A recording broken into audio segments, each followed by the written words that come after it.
Shri Balaji tractors and Motors मध्ये कोणताही tractor खरेदी करा आणि मिळवा हमखास बक्षीस। तर मग विचार कसला करताय, आजच आपला ट्रॅक्टर घरी आणा। आमचा पत्ता पुणे नाशिक हायवे, कुकडी कॉलनी, नारायणगाव, तालुका जुन्नर, जिल्हा पुणे। गोपीचंद पडळकर साहेब, देतो महोदय धन्यवाद। अत्यंत महत्त्वाचा प्रश्न सभागृहामध्ये चर्चेला आलेला आहे। माननीय अध्यक्ष महोदय, मला एक 2-3 स्पेसिफिक प्रश्न माननीय मंत्री महोदयांना विचारायचे आहेत। हे जे अन्न औषध प्रशासन अत्यंत कडक कारवाई ज्या दिवसापासून महाराष्ट्रामध्ये सुरू केलेले आहेत, त्या दिवसापासून माध्यमामध्ये अनेक बातम्या येत आहेत। एका शेतकऱ्याच्या संदर्भामध्ये अशी बातमी आली, गोट्यात जनावर नाहीत पण रोज 150 लिटर दूध जात होतं। टँकर काय काय त्यांनी कॅनलमध्ये सोडून दिले।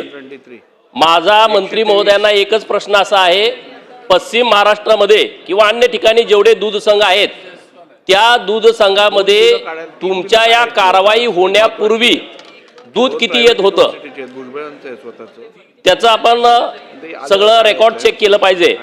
आणि कारवाई नंतर त्यामध्ये तफावत किती पडलेली आहे।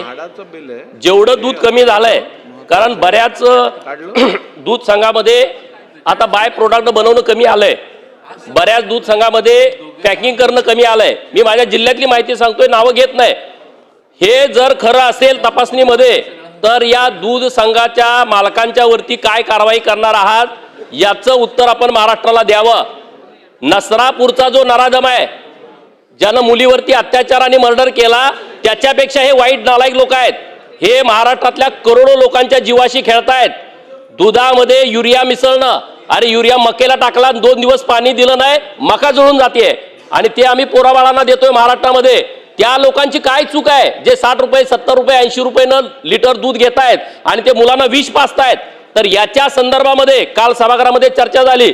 जिल्हा परिषद सदस्य, पंचायत समिती सदस्य, अरे अनेक पांढरपेशी माणसं यामध्ये आहेत, ते सगळे उघडे झाले पाहिजेत। आणि त्यासाठी महाराष्ट्रातल्या सगळ्या दूध संघाच्या संदर्भामध्ये आपण काय निर्देश देणार आहात आणि किती दिवसामध्ये ही कारवाई कराल याचं उत्तर सभागृहाला अपेक्षित आहे।